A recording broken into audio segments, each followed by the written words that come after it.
పిల్ల కుక్కపిల్ల కాదేది కవితకు అనర్హం అన్నట్లు రాజకీయాల్లో ఏదైనా జరగవచ్చు. ఉదయాన్నే ఒక పార్టీ కండువా కప్పుకుని సాయంత్రానికి మరో పార్టీ బీఫారం తీసుకునే ఆయిరాం గయారాంలు ఈ కాలంలో ఉన్నారు. ఒక పార్టీ తరపున నామినేషన్ వేసి పార్టీ మారిన సందర్భాలు ఉన్నాయి. తాజాగా ఏపీలో కూడా అలాంటిదే జరిగింది. రాబోయే లోక్సభ ఎన్నికల్లో టీడీపీ ఒక లోక్సభ స్థానాన్ని అలాగే కేటాయించింది. ఆ స్టోరీ విషయాలు తెలియాలంటే ఇప్పుడు ఈ కహానీ చూడాల్సిందే.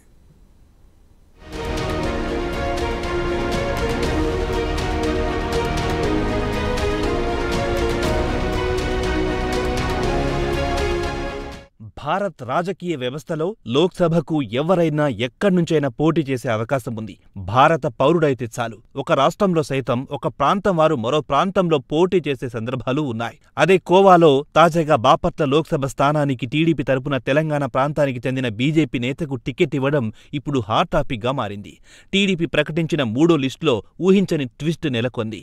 బాపట్ల ఎంపీ అభ్యర్థిగా తమ పార్టీ తరపున బీజేపీ నేత టి కృష్ణప్రసాద్ ను తెలుగుదేశం పార్టీ అధినేత చంద్రబాబు ప్రకటించారు.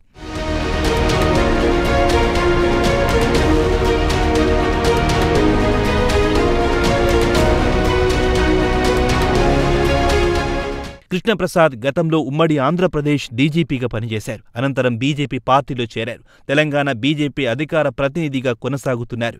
తెలంగాణ అసెంబ్లీ ఎన్నికల సమయంలో కృష్ణప్రసాద్ బీజేపీ తరపున కంటోన్మెంట్ టికెట్ ఆశించారు. కానీ బీజేపీ టికెట్ ఇవ్వలేదు. ప్రస్తుతం పార్లమెంట్ ఎన్నికల సమయంలోనూ వరంగల్ స్థానం నుంచి బీజేపీ అభ్యర్థిగా పోటీ చేయాలని ఆయన భావించారు. అయితే వరంగల్ ఎంపీ టికెట్ బీజేపీ నుంచి ఆరూరి రమేష్కు వెళ్లే అవకాశాలు కనిపిస్తున్నాయి. ఈ నేపథ్యంలోనే ఊహించని విధంగా బాపట్ల లోక్సభ స్థానం నుంచి కృష్ణప్రసాద్ తమ అభ్యర్థిగా టీడీపీ ప్రకటించింది. దీంతో టీడీపీ శ్రేణులు సైతం కంగు తిన్నారు.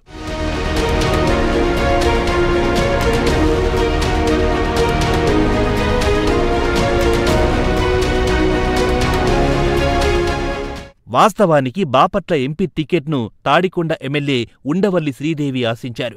ఉండవల్లి శ్రీదేవి ఇటీవలే వైసీపీ నుంచి టీడీపీలో చేరారు. బాపట్ల ఎంపీ టికెట్ వస్తుందని ఆశించారు. అయితే ఊహించని విధంగా బాపట్ల ఎంపీ టికెట్ను కృష్ణప్రసాద్కు టీడీపీ అధిష్టానం కేటాయించింది. మరోవైపు కృష్ణప్రసాద్ ఎంపికపై అటు తెలంగాణ బీజేపీ నేతలు ఆశ్చర్యం వ్యక్తం చేస్తున్నారు. కృష్ణప్రసాద్ ఇప్పటి వరకు బీజేపీకి రాజీనామా కూడా చేయలేదని సమాచారం. ఈ నేపథ్యంలో తెలంగాణ బీజేపీ అధికార ప్రతినిధికి టీడీపీ ఎంపీ టికెట్ ఇవ్వడం రాజకీయ వర్గాలను ఆశ్చర్యానికి గురిచేసింది. నామినేషన్ వేసే వరకు ఎవరు ఎక్కడ అనేది చెప్పే పరిస్థితి కనబడడం లేదు. చూడాలి మరి ఏం జరుగుతుందో.